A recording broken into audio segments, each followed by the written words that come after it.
우리 다시 그리스도의 신부가 되기까지라는 제목을 가지고 오늘 함께 말씀 나누도록 하겠습니다. 오늘 말씀은 이사야 62장 1절부터 12절까지의 말씀입니다. 이사야 62장 1절부터 12절까지의 말씀. 이사야 62장 1절부터 12절 교독하여서 읽도록 하겠습니다. 화면에 나오고 있습니다. 제가 먼저 읽습니다. 나는 시온의 의가 빛같이 예루살렘의 구원이 횃불같이 나타나도록 시온을 위하여 잠잠하지 아니하며 예루살렘을 위하여 쉬지 아니할 것인즉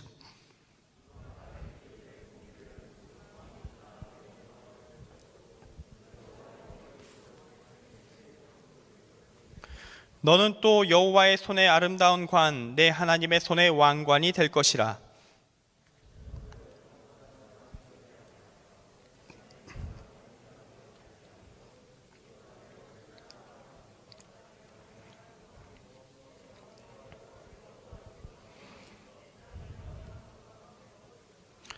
마치 청년이 처녀와 결혼함같이 내 아들들이 너를 취하겠고 신랑이 신부를 기뻐함같이 내 하나님이 너를 기뻐하시리라.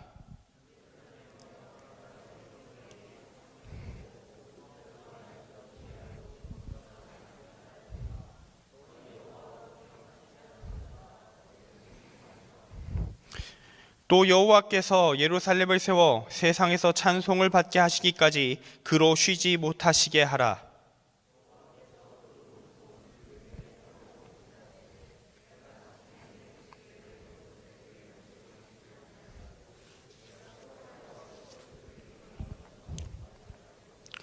오직 추수한 자가 그것을 먹고 나 여호와를 찬송할 것이요 거둔 자가 그것을 나의 성소뜰에서 마시리라 하셨느니라.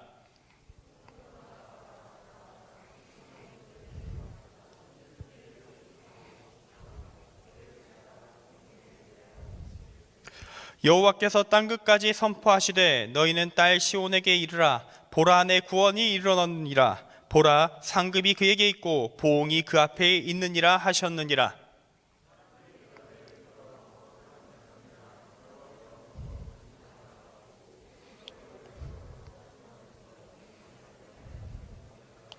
아멘. 오늘 말씀의 제목은 다시 그리스도의 신부가 되기까지, 다시 그리스도의 신부가 되기까지입니다.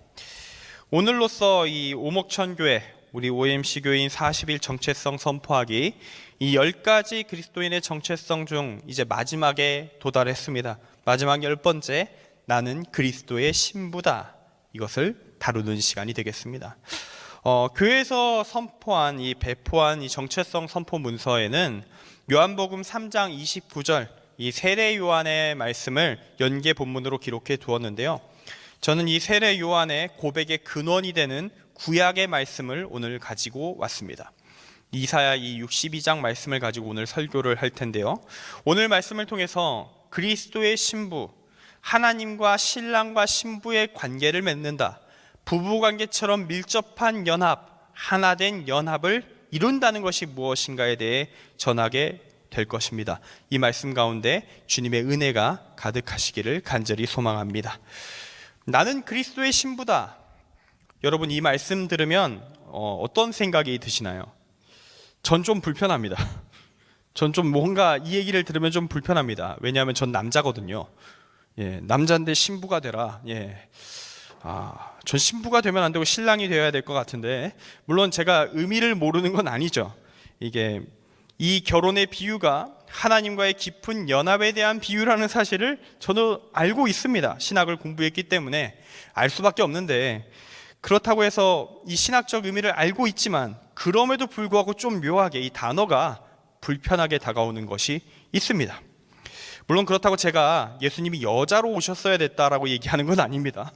그거대로 더 이상해요. 뭔가 저랑 더 안 맞는 부분이 있는데, 실제로 여러분이 참고로 좀 아시게 될 부분이 있다면, 페미니즘의 영향이 이제 대학에 참 많이 들어와 있고 신학대학에도 들어와 있기 때문에 신학대학 여학생들 중에서 가끔 예수님에 대해서 예수님은 여자로 오셨어야 됐다, 그렇게 그런 말을 하는 친구들이 틈틈이 나옵니다. 예수님이 당시 고대 사회를 지배하는 성별인 남성이 아니라 여성으로 오셨어야만 진실로 약자들을 온전히 품을 수 있었을 것이다. 그래서 참 많이 아쉽다. 예수님은 좀 부족한 것이 있다면 여성이 아니라는 것이다. 이렇게 얘기하는 사람들이 있습니다. 실화예요. 학교 수업 시간에 제가 직접 목격한 모습입니다. 제가 그런 친구들에게 얘기해줬던 이야기가 있습니다. 실제로 그렇게 예수님이 여자로 오셨으면 그 가혹했던 고대 성차별 사회에 여자가 사람이냐, 진짜 죄송합니다, 가축이냐를 논하고 있던 시절, 진짜 그런 시절, 여자를 재산, 소유물 취급하고 있던 시대에 여자로 오셨다면 예수님이 그 어떤 사역도 못 하셨을 거야. 아무 일도 못 하셨을 수도 있어. 하나님은 시대를 그 누구보다 잘 이해하고 계시는 분이십니다. 지금 이 시대에 예수님이 그 초림의 모습으로 오셨다면 여자로 오실 수 있겠죠. 문제될 것이 없었을 겁니다. 근데 그때는 아니라는 거예요.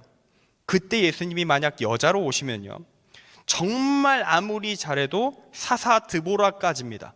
선지자 정도까지가 그의 한계선이에요.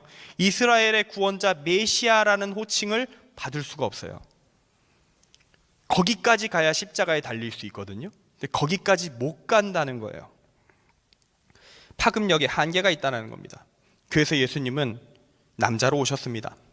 그리고 남자와 여자를 가르기 이전에 사람으로 오셨습니다.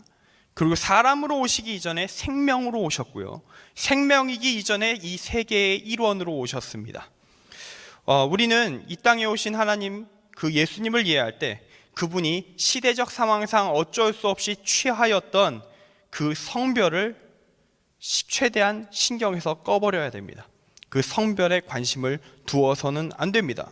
그분이 남성으로 오신 것은 시대적인 선택이었을 뿐이다라는 것, 그분은 본질상 하나님이시기에 성별과 상관이 없으신 분이라는 사실을 우리는 기억할 필요가 있습니다. 그래야 쓸데없는 오해, 제가 이어서 설명할 이런 오해를 피할 수 있습니다. 남자로서 그리스도의 신부란 용어가 불편할 수 있는 사유를 제가 하나 설명해 드렸다면, 여자는 어떨까요? 여자분들에게 이 그리스도의 신부란 용어가 어떻게 느껴질까요? 마찬가지로 불편한 부분이 있습니다. 그 이유는 이걸 악용하는 죄인들이 존재하기 때문입니다. 교회 내의 죄인들도 때로 있을 수 있겠지만, 특히 이단들의 수괴, 이 사이비 교주의 길을 걷는 자들이 이 용어를 여성들을 착취하는 용어로 쓰고 있습니다. 이단들 가운데 일부 다처제를 추구하는 케이스들이 있고요, 적어도 교주에게는 일부 다처의 시스템을 실제로 적용한 케이스들이 있습니다. 이 땅에 온 재림 예수인 저 남성 교주에게 모든 여신도들은 그의 신부가 되어야 한다고 할 때 이 그리스도의 신부라는 용어가 표현이 악용되게 되는 것이죠. 정말 슬프디 슬픈 현실입니다. 그래서 그리스도인에 대해서 얘기할 때요, 우리는 이 세상의 소금이다, 세상의 빛이다, 이런 비유는 참 잘 쓰는데 점점 이 그리스도의 신부 비유는 좀 안 쓰는 분위기가 있습니다. 잘 안 써요. 자칫하다간 오해받기 좋기 때문에, 이상한 사람 취급받을 수도 있기 때문에 선포한 설교자가 오해받을 수 있어서 젊은 목회자일수록 안 쓰는 용어가 되어 있는 게 지금의 모습입니다. 용어는 잘못되지 않았어요. 그리스도의 신부라는 용어는 결혼이라는 남자와 여자의 하나 되는 연합의 의미를 하나님과의 관계에 적용하는 매우 좋은 비유입니다. 용어를 잘못 쓴 놈들이 문제인 거지, 용어 자체는 죄가 없다는 얘기예요. 그리고 오늘 우리가 이 오늘 말씀을 잘 이해하게 되면 이 그리스도의 신부라는 말, 이 남녀의 결혼이라는 형식을 빌려온 이 비유가 제가 지금까지 이야기한 이런 오해들을 절대로 할 수 없는 내용을 담고 있다는 것도 알게 됩니다. 왜냐하면 그리스도의 신부라는 표현을 쓸 때 이 신부가 되는 대상은 우리 개개인이기 이전에 어떤 것을 의미한다? 바로 그리스도인의 모임인 교회 공동체를 지칭하는 호칭이기 때문입니다.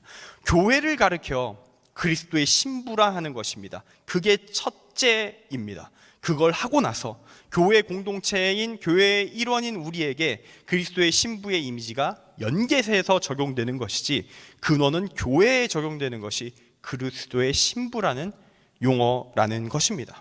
우리는 이걸 잘 기억하고 이 말씀을 이해하고 나아가야 합니다. 자, 그럼 이제 본격적으로 오늘 말씀 내용으로 하나씩 들어가 보도록 하겠습니다. 오늘 말씀에서 이 이사야서 62장에서는 앞으로 이루어질 예루살렘의 회복, 예루살렘이라는 말로 상징되고 있는 성도들의 공동체, 지금 우리 시대에 적용한다면 교회, 이 교회의 회복에 대해서 말하고 있습니다. 예루살렘과 하나님이 이제 신랑과 신부의 관계가 되어 회복될 것이라고 이야기하고 있는 것이죠. 4절 말씀을 보면 그동안 예루살렘이 어떤 상태였다라고 얘기하느냐? 버림받은 자, 황무지와 같았다고 이야기합니다.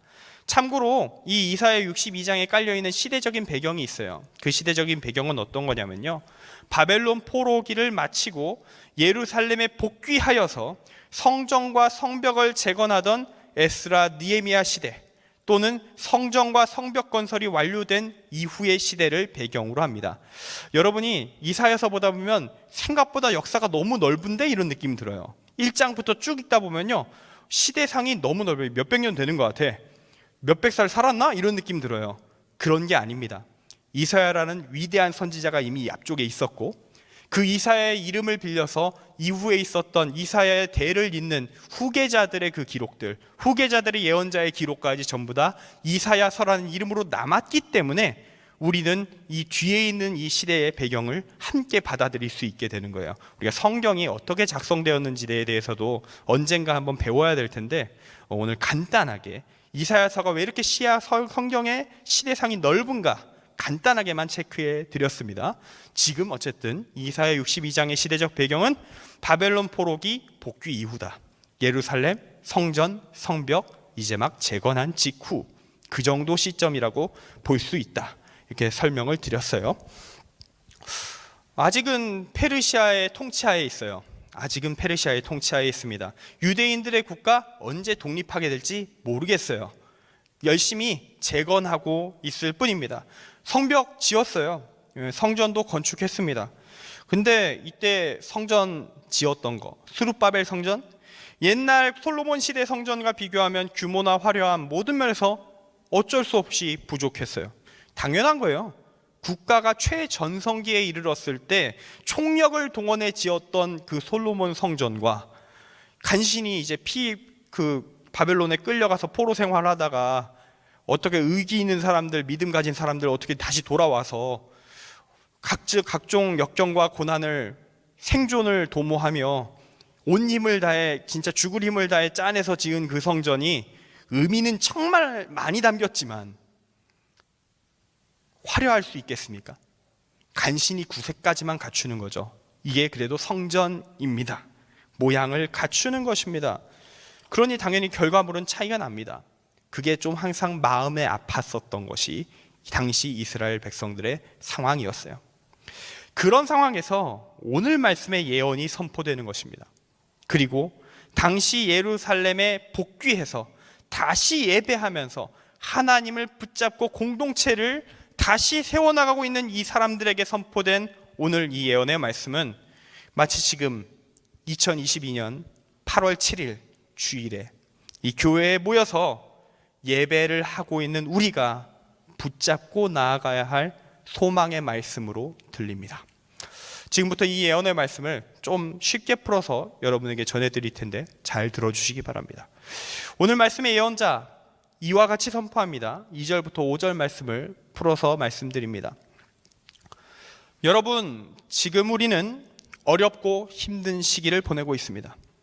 그러나 믿음을 회복하고 그 페르시아 땅에 남을 수도 있었음에도 불구하고, 그 땅이 익숙해질 대로 익숙해졌음에도 불구하고 이 믿음의 터전, 조상들이 살던 땅 예루살렘으로 돌아와서 성전을 재건하고 성벽 역시 다 재건하신 여러분, 이 믿음의 땅으로 돌아온 여러분, 바로 여러분에게 하나님께서 주시는 말씀을 제가 선포합니다.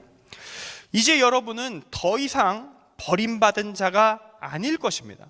이 땅은 더 이상 황무지가 아닐 것입니다. 왜냐하면 여러분은 타락하여서 우상 숭배에 빠져서 믿음을 버렸던 그 조상들과도 다르며, 지금 이곳 페르시아가 조사오니 하면서 그 땅에 계속 머물기로 결정한 여러분의 다른 동족들과도 다르기 때문입니다. 힘들고 어렵지만 하나님을 붙잡은 여러분에게 하나님께서 새 이름을 주십니다. 새로운 아름다운 정체성을 주십니다. 여러분은 이제 여호와의 손에 아름다운 관, 내 하나님의 손에 왕관이 될 것입니다. 하나님의 능력을 상징하는 여호와의 손에 붙들린 여러분은 결혼식의 신부가 쓰는 아름다운 관이자 대관식의 왕관과 같은 영광된 존재, 기쁨과 행복을 누리는 존재가 될 것입니다. 여러분의 이름은 나의 기쁨이 그에게 있다라는 뜻인 헵시바가 되고 하나님의 기쁨이 될 것입니다. 여러분의 공동체, 당신의 터전인 이 땅은 뷸라, 결혼한 여자와 같이 하나님과 연합된 기쁨으로 충만하게 될 것입니다. 왜냐하면 청년이 처녀와 결혼함 같이 여러분과 여러분의 자녀들이 이 땅 예루살렘에, 이 신앙의 공동체에 하나가 되어서 연합하게 될 것이기 때문입니다. 그리고 하나님 역시 예루살렘, 이 신앙의 공동체와 하나 되어 연합하실 것입니다. 신랑이 신부를 기뻐함 같이 우리 예루살렘을, 우리 믿음을 지킨 자들의 공동체를 기뻐하시며 맞이하실 것입니다. 저는 이 말씀이 우리 오목천교회 청년교회도 동일하게 이루어지기를 간절히 소망합니다. 바로 지금 이 자리에 계신 여러분이 과거 황무지가 된 땅, 모든 것이 파괴된 도시 예루살렘에 와서 다시 성전을 짓고 성벽을 두르고 도시로서 다시 기능하도록 고군분투하였던 당시 바벨론 포로 귀환의 주인공들과 같지 않은가? 저는 오늘 말씀을 묵상하면서 이런 생각을 지울 수가 없었습니다. 저는 여러분이 앞으로 세워갈 새로운 오목천 청년교회의 구심점, 시작점이 되어야 할 사람들이라고 생각합니다. 저는 이곳에 와서 계속 과거의 영광에 대한 이야기를 듣고 있어요. 이전에는 100명 이상, 많을 때는 150명도 주일날 예배를 드렸다. 청년교회 그렇게 컸었다. 그러나 지금 제게 그 많았던 사람들은 보이지 않습니다. 그때 계셨던 분도 이 자리에 계시겠지만 저에겐 그때의 그 수요가 보이진 않아요. 코로나와 함께한 2년은 참 많은 시간, 참 긴 시간이었고요. 많은 변화를, 특히 이 사건이 예배와 공동체의 근간을 흔드는 기간이었기 때문에 부정적인 변화가 한국교회 전체에 있습니다. 그렇게 올해 7월에 이 오목천 청년교회에 온 제게 보이는 것은 바로 여러분들밖에 없어요. 전 여러분들 외에 그 이전을 솔직하게 모릅니다. 물론 지금 저의 눈앞에 이름과 연락처, 문서 파일의 형태로 카톡 프로필로만 존재를 어필하고 있는 청년들이 있습니다. 자, 그들을 외면하겠다는 것이 아닙니다. 그들을 이 예배의 자리로, 현장으로 되돌리는 것은 제가 마땅히 감당해야 될 사명입니다. 하나님이 내게 주신 사명이기에 저는 그걸 감당할 것입니다. 그러나 그 변화의 물결을, 새로운 변화의 물결을 일으키면서 이 공동체를 다시 일으킬 사람들, 함께 이 일을 이루어갈 사람들은 바로 여러분, 저와 여러분, 지금 이 자리에 함께한 청년교회 공동체의 구성원들이라는 것입니다. 그리고 오늘 말씀 이사야 62장은 이 하나님이 제시하시는 영광, 기쁨이 넘치는 미래, 과거의 회복을 넘어서 하나님의 뜻을 이루어갈 위대한 공동체의 건설을 이룩해내기 위하여 이 하나님이 주신 놀라운 비전, 앞서 제시한 그 비전을 이루기 위해서 우리가 함께 해야 될 일이 있다라고 이야기합니다. 여기서 여러분 기억하십시오. 상당히 중요한 부분이기 때문에 이건 좀 기억하시면 좋습니다. 우리는 하나님께서 비전을 주시길 기대합니다. 그런데 비전을 받는 것보다 중요한 것이 있어요. 받으면 뭐에다 쓰겠습니까? 비전을 받았으면 그 비전에 합당한 행동을 해야 되는 거예요. 그걸 인간이, 이 비전을 받은 인간이 안 하면요, 그 비전은 폐기될 수도 있습니다. 바로 어제 저는 한 분과 대화를 나눴는데요. 제가 전교인 수련회 중에서 수요일 날 새벽 기도회 때인데, 그때 당신은 왜 어떻게 목사가 되었는가에 대해서 이야기를 해야 합니다. 간증을 해야 돼요.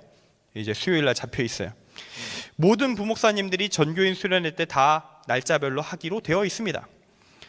이게 잠깐 대화 주제가 됐어요. 그래서 이야기를 나누는데 이렇게 물으시더라고요.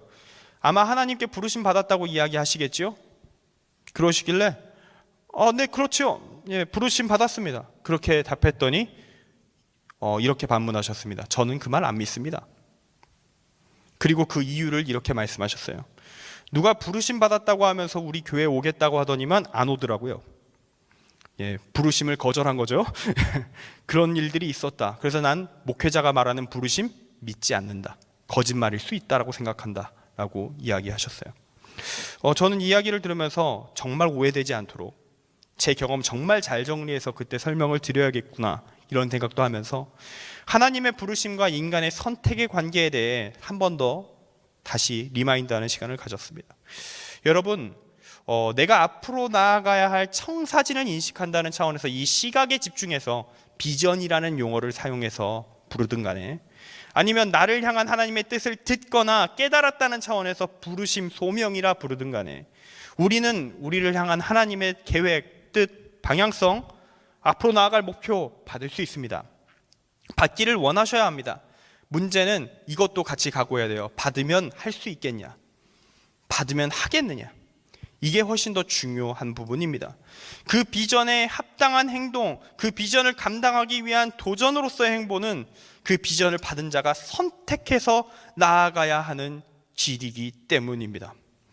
그래서 오늘 이사야 62장에서 이 하나님의 뜻을 받은 예언자는 이 생각을 합니다. 이 비전을 감당하기 위하여, 이 놀라운 비전을, 내게 주신 이 하나님의 비전을, 이 소명을 감당하기 위해서 나는 무엇을 해야 하는가, 이것부터 외치고 시작해요. 그게 바로 1절 말씀입니다. 나는 시온의 의가 빛같이 예루살렘의 구원이 횃불같이 나타나도록 시온을 위하여 잠잠하지 아니하며 예루살렘을 위하여 쉬지 아니할 것인즉. 아멘. 이 말씀의 결단을 우리 청년교회에 적용한다면 목회자, 우리 오목천 청년교회 담당 목사인 그리고 저와 함께 청년교회 전도사이신 김성별 전도사님에게 직접적으로 적용되는 말씀이 바로 이 1절입니다. 여러분이 생각하시기에 목사, 전도사, 이 목회자의 존재 의의는 무엇이라고 생각하십니까? 오늘 이 1절 말씀이 목사, 전도사 어떤 존재냐 정확하게 정리해주고 있어요. 시온의 의가 빛같이, 시온, 믿음의 공동체, 이 교회에 하나님의 의가 숨길 수 없는 빛으로 세상 앞에 퍼져나가도록 하는 것, 이것을 위해 헌신하는 자가 목회자입니다.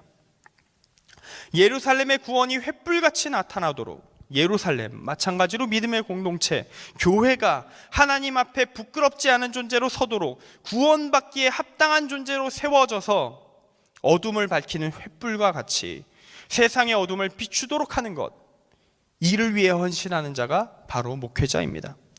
이 일을 위해서 목회자는 잠잠해서는 안 됩니다. 최선을 다해 하나님의 말씀을 묵상하고 연구하며 치열하게 준비해서 여러분에게 전해야 할 것이고 하나님의 뜻을 선포해야 할 것입니다. 그리고 예루살렘을 위하여, 교회를 위하여 쉬지 않아야 합니다. 기도도 쉬지 않아야 될 것이고 말씀을 준비해야 할 것이며, 이 공동체의 성장과 발전을 위한 기회까지 공동체의 책임자로서 그는 자신의 모든 것을 쏟아 헌신해야 합니다. 특별히 하나님께서 주신 영광된 예루살렘의 회복, 교회의 회복에 대한 비전을 받았다면 더더욱 죽을 힘을 다해야 하는 것입니다. 이때 예언자, 목회자의 헌신을 먼저 성경이 1절에서 선포하고 시작한다는 건 정말 중요한 대목입니다. 교회라는 조직에서 헌신하는 모습을 그 누구보다 먼저 보이지 않는 목회자는 공동체의 그 어떤 구성원으로부터도 권위를 가질 수가 없습니다. 그 사실을 알기 때문에 이사야 62장은 이 하나님의 말씀을 받은 자, 예언자 스스로의 헌신에 대한 선포로 시작하는 겁니다. 목회자가 먼저 선두에 서서 헌신하지 않고 하나님이 주신 비전을 이루어간다? 불가능하기 때문입니다. 그리고 그 선포가 먹히기 위해서는 이미 예언을 선포하는 자가 공동체 내에서 나름 헌신자로서, 열심히 하는 사람으로서 인정받고 있어야 합니다.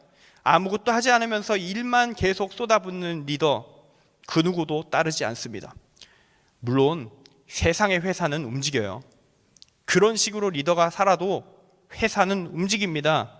왜냐하면 회사는 돈이라는 것을, 사람들의 생존의 수단을 붙잡고 있잖아요. 일 안 하면 돈을 안 주겠다는데, 내가 하루하루 먹고 살 수가 없어지는데, 내 미래를 설계할 수가 없는데, 그래서 아무리 나를 괴롭게 만드는 회사라도 퇴사는 쉽지 않습니다. 그 쉽지 않은 선택지, 더 좋은 선택지가 내 눈앞에 주어지기 전까지 우리는 고통을 견뎌요. 그게 세상의 회사이지요. 많은 이들이 생존을 위해 고난을 감당하고 있습니다. 우리 가운데도 그 고난을 이겨내고 있는 분들이 계실 것입니다. 그러나 교회는요, 믿음의 공동체는 전적으로 자원으로 모든 일이 진행됩니다. 그렇기 때문에 신뢰할 수 없는 리더가 교회 앞에 서 있다? 그 교회는 신속하게 무너집니다. 존폐의 문제로 바로 직결되어 1000명 넘는 교회 100명, 200명 되는데 2, 3년이면 충분합니다.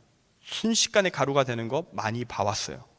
큰 교회가 순식간에 무너져 내리는 거, 코로나 없이도 싹 사라집니다.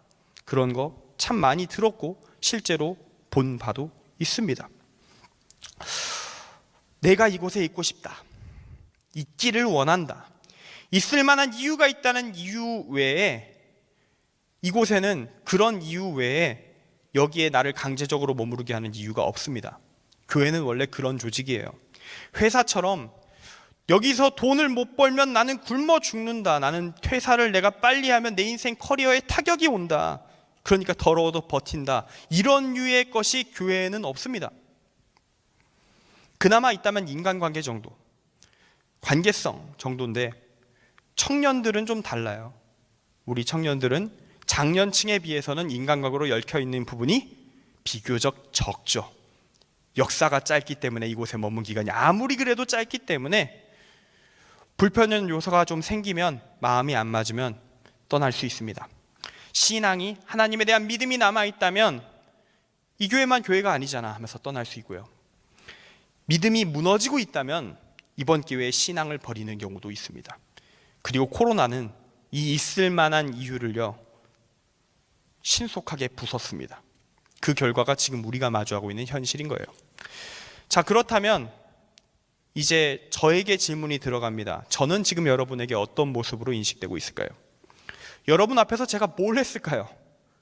저 청년교회에서 지금 5번째 설교하고 있습니다. 5주 차네요. 전화 신방 이제 조금 했고요. 청년 리더십 전체 회의 한 번 했습니다. 회장단 분들과는 좀 더 회의 많이 했고요. 전화 신방 아까 말했듯이 이제 좀 시작했어요. 아직 대면 신방 가고 싶은데 갈 시간이 없네요. 손을 못 대고 있어요. 어떻게든 해보려고 시간을 계획하고 있습니다. 그리고 이제 수련회라서 제가 5주 내내 수련회 가자는 얘기만 하고 있어요. 계속 수련회 같이 가자, 수련회 같이 가자, 수련회 같이 가자만 끊임없이 앵무새처럼 말하고 있습니다. 지금 제가 여러분에게 좋은 리더, 헌신된 리더의 모습 보여주고 있을까요? 여러분의 상황에, 실제적인 현실에 공감하면서, 여러분을 위해 기도하면서, 여러분을 위한 계획들, 컨텐츠들을 모색하며 치열하게 싸우는 거 잘하고 있을까요? 그거 여러분에게 보여졌나요? 아직까지는 별로 없을 겁니다. 핑계거리 많아요. 시간이 없었다, 부족함이 많았다, 다른 일도 많이 있다, 핑계거리는 참 많은데, 그런 사유들이 있다고 하더라도 제가 여러분에게 아직 많은 것을 보여주지 못했다는 것은 분명한 팩트입니다. 그러나 한 가지는 지금도 보여드릴 수 있어요. 그건 바로 도전하고자 하는 의지입니다. 저는 여러분이 하나님의 존재를, 하나님의 뜻을 알 수 있도록 온 힘을 다해 도울 것입니다. 어떻게 하면 그 길을 같이 갈 수 있는가, 그 길을 걸어갈 수 있는가 끊임없이 이야기할 것입니다. 이제 얼마 남지 않은 수련회, 그 시작점이 될 것입니다. 그 외에도 여러분과 함께하고 싶은 일들, 계획하고 있는 것들이 참 많습니다.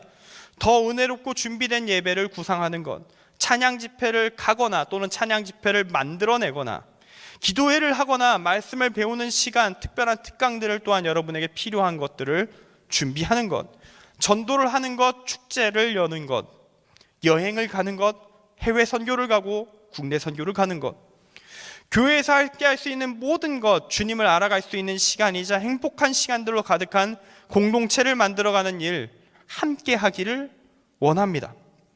그리고 그 시작이 되는 수련에 같이 갈 수 있기를 소망합니다. 물론 도저히 사정이 허락되지 않는 경우 참 많다는 걸 너무 잘 알고 있어요. 그분들을 위해서 저는 그래서 한 가지는 약속할 수 있습니다. 이번 수련회 함께 가면 너무 좋겠지만 그것만이 끝이 아닐 것입니다. 우리에게 은혜의 자리는 계속될 것입니다. 더욱더 많은 시간들 하나님께서 우리를 위해 준비하고 계시며 그걸 받아 만들어 갈 것입니다. 하나님의 준비를 이 땅에 실현하기 위해 제가 할 수 있는 모든 것을 다 할 것입니다. 함께하는 리더들과 함께 온 힘을 다해 도전할 것입니다. 그것은, 그 의지는 제가 밝혀드릴 수 있을 것 같습니다. 그리고 또한 저는 여러분에게 함께 요청합니다. 오늘 말씀 6절과 7절 그리고 10절 말씀은요, 리더의 헌신에 이어서 공동체 전체를 향한 호소, 함께 이 비전을 붙들고 도전할 것을 요청하는 호소의 말씀을 담아내고 있습니다. 6절부터 7절, 10절 제가 읽어드립니다. 예루살렘이여, 내가 너의 성벽 위에 파수꾼을 세우고 그들로 하여금 주야로 계속 잠잠하지 않게 하였느니라. 너희 여호와로 기억하시게 하는 자들아, 너희는 쉬지 말며 또 여호와께서 예루살렘을 세워 세상에서 찬송을 받게 하시기까지 그로 쉬지 못하시게 하라. 성문으로 나아가라, 나아가라. 백성이 올 길을 닦으라. 큰 길을 수축하고 수축하라. 돌을 제하라. 만민을 위하여 기치를 들라. 하나님의 비전이 주어졌을 때 우리는 그에 합당한 행동을 해야 합니다. 그것은 먼저 6에서 8절 말씀이 말하듯이 하나님을 붙잡는 것, 찾는 것, 예배하는 것에서부터 시작하는 것이고, 10절 말씀처럼 그 비전을 이루어가기 위해 내가 할 수 있는 일들을 찾아서 하나씩 해나가야 합니다. 이 공동체가 주의 비전을 감당하기에 합당하도록 더 많은 이들이 기쁨으로 이 자리에 나올 수 있도록 내적으로 외적으로도 시스템을 갖추어 나가야 되고, 진실로 만민을 위하여라는 기치를 세우고 출정을, 도전을 해야 합니다. 그 도전을 누가 할 수 있겠습니까? 공동체의 책임자, 리더들, 그들의 도전만으로는 아무 일도 일어나지 않습니다. 6절 말씀에 파수꾼과 같은 이들, 리더들의 헌신, 그것만으로도 안 됩니다. 우리 모두가 함께 나아갈 때만 이 일이 일어나게 되는 것입니다. 그렇게 하나님의 비전과 우리 공동체, 교회 전체의 도전과 응답이 있을 때 우리는 그리스도의 신부가 됩니다. 하나님의 신부가 됩니다. 2절 말씀이 우리에게 이루어지게 되는 것입니다. 이방 나라들이 내 공의를, 뭇 왕이 다 내 영광을 볼 것이요 너는 여호와의 입으로 정하실 새 이름으로 일컬음이 될 것이며. 아멘. 하나님의 비전이 그저 잠깐 우리에게 보여졌던 아름다운 미래의 가능성으로만 남지 않고 그 가능성이 현실이 되어 이 땅에 드러나게 될 것입니다. 하나님이 우리에게 비전을 주신다는 건 어떤 거냐면요, 아까도 얘기했지만 우리의 인생 속에 이루어질 수 있는 아름다운 가능성, 주님께서 원하시는 방향성의 어느 한 지점을 보여주시는 것입니다. 그때 하나님은 우리에게 기대하십니다. 무엇을? 이 비전을 받아들여서 온 힘을 다해 그 길을 걷기 시작하라. 그러면 그때부터 내가 그 비전까지 뚫어갈 것이다. 함께 가겠느냐고 우리에게 말씀하고 계신 겁니다. 우리는 이 하나님의 손을 붙잡을 수 있어야 합니다. 이러면 안 돼요. 하나님이 내게 영광된 미래를 보여주셨어. 나는 잘 될 거야. 기분이 너무 좋으니까 신나게 놀아볼까? 아무것도 안 해도 되는데, 아무것도 안 해도 이 비전 이루어질 것 같은데 신나게 놀자. 성공 보장되었다. 하나님이 하셨으니 하겠지. 그렇게 반응하면 비전이 소멸하는 거예요. 여러분에게 있을 긍정적인 가능성은 파멸하는 겁니다. 그러나 우리가 우리에게 주어진 하나님의 뜻을 붙잡으면 8절과 9절 말씀, 11절과 12절의 말씀에 기록되어 있는 하나님의 역사, 그 놀라운 기적의 역사가 우리 앞에 일어나게 되는 것입니다. 하나님께서 우리의 삶의 현실을 돌보아 주시고 인생의 기쁨을 주시며 구원받은 자, 거룩한 백성으로 만들어 가십니다. 말씀을 마칩니다. 이제 마칠 겁니다. 오늘 말씀에서 하나님은 우리를 그리스도의 신부로 부르고 계십니다. 일평생을 함께 살아가기를 결단하는 부부와 같은 관계를 맺기를, 하나님의 비전 붙들고 주와 함께 인생을 살기로 결단하기를 원하십니다. 내가 너와 함께하겠다. 너의 미래를 내가 책임지겠다. 너에게 영광된 미래를 약속하겠다. 그러니 이 길 함께 가지 않겠느냐? 이렇게 우리에게 묻고 계십니다. 이 영광된 미래의 약속을 제시받을 때 이스라엘 백성의 상태 안 좋았습니다. 매우 안 좋았어요. 간신히 성전 세우고 성벽 세우고 이제 공동체의 첫 발을 내디딘 이 상황, 지금 우리와 똑같은 그 시점, 우리보다 훨씬 더 열악했을 그 시점에 비전에 응답한다? 쉽지 않습니다. 가끔 이런 말들 하시는 분들 있어요. 구약의 예언들 참 많이 있는데요, 제대로 이루어진 거 하나도 못 봤어요. 이루어진 거 하나도 못 봤어요. 이 예언받은 이스라엘 백성들 실제로 이 기적을 맛보았습니까? 아니잖아요. 그들은 망했잖아요. 이스라엘이라는 국가 나중에 세우긴 했지만 2000년을 떠돌았잖아요. 나라 없이. 구약 말씀 안 이루어졌다, 이렇게 말하기도 합니다. 그러나 이 예언이 현실화되지 않은 이유가 하나님께 있습니까? 그게 아니라는 거예요. 그 예언을, 그 부르심에 끝까지 응답하지 못했던 책임은 이스라엘에게 있는 것입니다. 그 대가로 2000년을 떠돌고 예수님을 보내주렸더니 예수님을 거부하고 그 모든 대가를 연계해서 치르게 된 것이죠. 이것은 우리 역시 마찬가지입니다. 오늘 말씀의 예언을 받을 때 이스라엘의 상황과 유사한, 솔직하게 그것보단 나은 그 현실 속에 있는 우리들, 힘든 상황입니다. 제 주변에 청년부 맡아서 목회하고 있는 친구들 많아요. 나이대가 비슷하기 때문에. 청년부 맡아서 목회하고 있는 친구들 얘기 들어가면 청년들 얘기가 다 하나같이 똑같습니다. 지쳤습니다. 우리를 좀 내버려 두시죠. 정말 거칠게 말하고 세게 말하는 청년들도 있어요. 그냥 이렇게 말합니다. 우리를 이만큼 교회에서 갈고 또 갈아가지고 교회를 세웠으면 충분하지 않냐, 우리를 좀 내버려 두시죠. 이렇게까지 얘기하는 사람들도 있습니다. 교회에 대한 기대감, 청년부에 대한 기대감이 완전히 날아가 버린 거예요. 이걸 회복하지 않으면요, 이 무너진 의지를 회복하지 않으면 그 어떤 행사 기획해도 소용없습니다. 그 어떤 예산을 쏟아부어도 소용없습니다. 아무 일도 안 일어납니다. 아니, 지금 내가 있는 이 교회가, 지금 내가 머물고 있는 이 공동체가 난 행복하지 않아. 근데 어쩌다 보니까 정이 들어가지고 관계를 끊을 수가 없어서 그냥 앉아있을 뿐인데, 그래도 예배는 드려야지, 믿음은 있으니까, 그런 마음으로 앉아있는 상태로 어떻게 전도를 합니까? 기쁘고 행복해도 전도를 하기 쉽지 않은 판국에 행복하지 않고 그냥 앉아만 있는 사람이 어떻게 전도를 한다는 거예요. 이곳이 좋은 곳이라고 확신이 들면 그때 친구를 데려올 수 있는 겁니다. 그런데 그럼 누가 이곳을 좋은 곳으로 만들까요? 그 만들 사람도 우리밖에 없어요. 이곳을 좋은 땅으로 만들 사람도 우리밖에 없어요. 우리가 정말 아무것도 안 하면, 정말 쉬면, 그냥 적당히 예배만 드리고 살면 우리에게는 그 어떤 긍정적인 변화도 안 일어납니다. 하나님의 역사가 없어요. 하나님은 지금도 이 땅에 하나님의 공의의 깃발을 붙들고 만민을 위해 도전할 사람들, 청년들, 그 공동체인 교회를 찾고 계시는데, 누워서 난 아무것도 하지 않으리라, 더더욱 안 하리라, 나는 침대와 하나가 되리라, 우리의 상황은 악화일로를 반복할 수밖에 없을 겁니다. 그렇기에 저는 청년부에 있는 동안, 제가 언제까지 있을지 모르겠지만 청년부에 있는 동안 여러분에게 계속 도전하게 될 겁니다. 한 번에 많은 것 못합니다. 제가 안 돼요. 제 역량의 한계가 있어요. 제 시간의 한계가 있고 몸의 한계가 있어서 다는 못하겠지만 하나씩 해볼 겁니다. 할 수 있는 것 하나씩 세워갈 거고, 이야기하면서 진짜 우리에게 필요한 걸 찾을 겁니다. 리더들과 소통하고 여러분과 소통하면서 답을 찾아갈 것입니다. 또한 하나님과 기도하면서 답을 진짜 하나님이 원하시고 여러분에게 정말로 필요한 것을 찾아서 하나씩 이루어갈 것입니다.